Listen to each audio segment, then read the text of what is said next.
Now, in distributive properties, if we put a minus in the bracket, it can also work.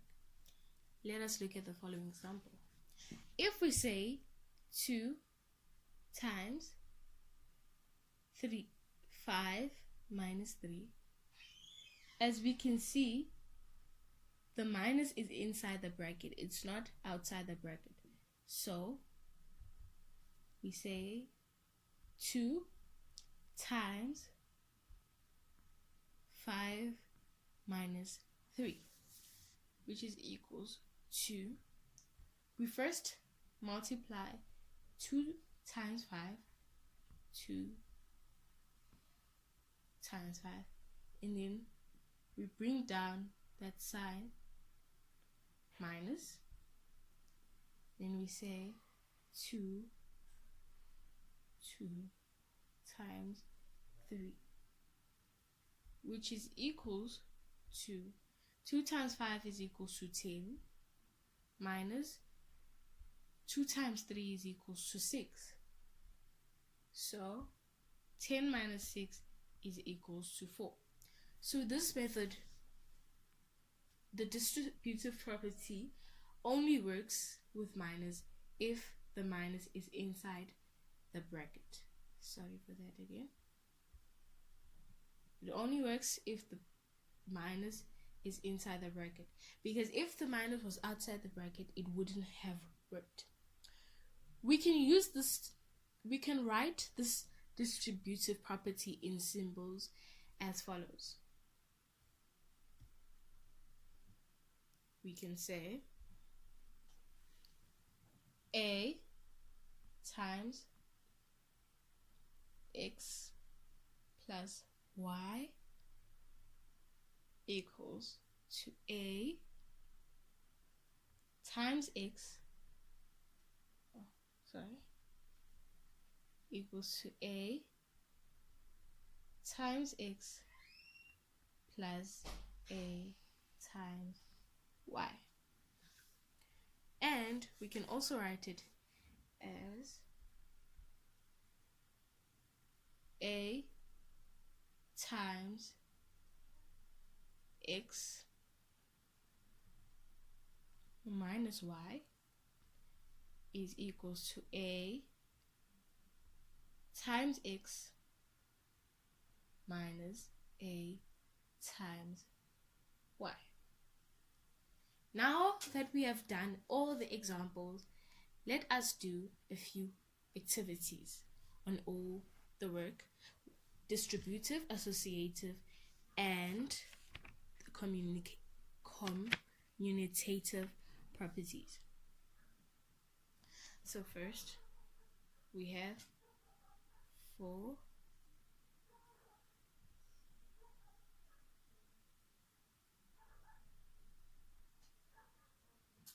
minus 3. First of all, we have to identify which property it is, which property we are going to use. So in this one, let's say we are going to use distributive. Let's write distributive.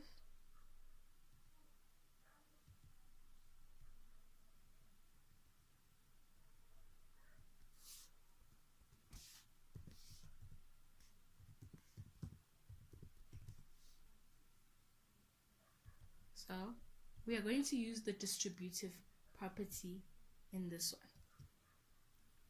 So we have 4 times 6 minus 3. So we first take the 4 and we multiply it by the 6. We get 4 times 6. And then we bring down that sign, which is a minus. Then we calculate this part, 4 times 3, which is equals to 4 times 6 is equals to 24, minus 4 times 3 is equals to 12. So 24 minus 3 is equals to, 24 minus 3 is equals to 12. That is our first one. Now let us do another one.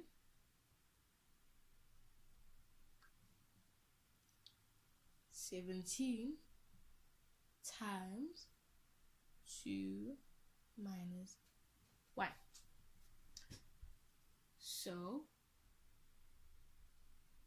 our answer is, we first multiply the 17 with the 2. 17 times 2. And then we bring down that sign.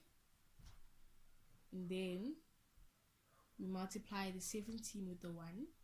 17 times 1. Which is equals to 17 times 2 is equals to 34 minus 17 times 1 is equals to 17. Now 34 minus 17 is equals to 17. That is our final answer. Now let us look at our third example. We have 2 times 15 times 4. Now, which property can we use in this one? Is it commutative? Is it associative? Or is it distributive? Now in this one, we can either use commutative or associative. Why I say commutative, you may ask, because both the signs are the same. So that sign and that sign, they are both multiplication signs. So we can write that as commutative, because if it was 2 times 15 plus 4, we couldn't use commutative property because the symbols, the operations are not the same. So let us rather use the one we know best with this one, which is associative.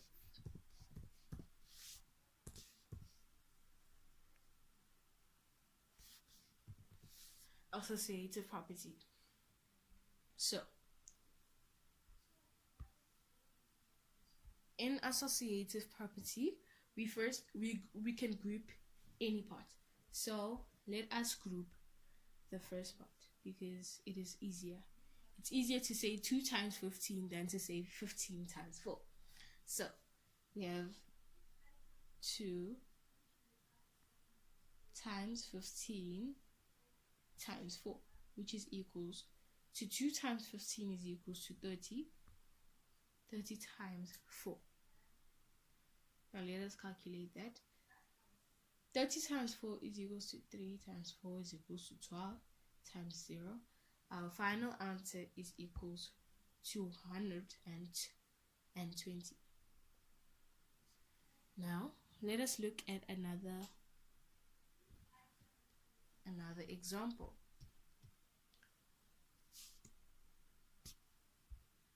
Let us say 17 plus 40.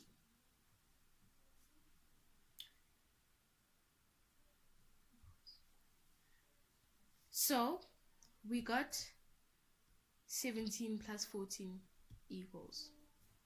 Here we can easily tell that it's associative because we can write 17 plus 14.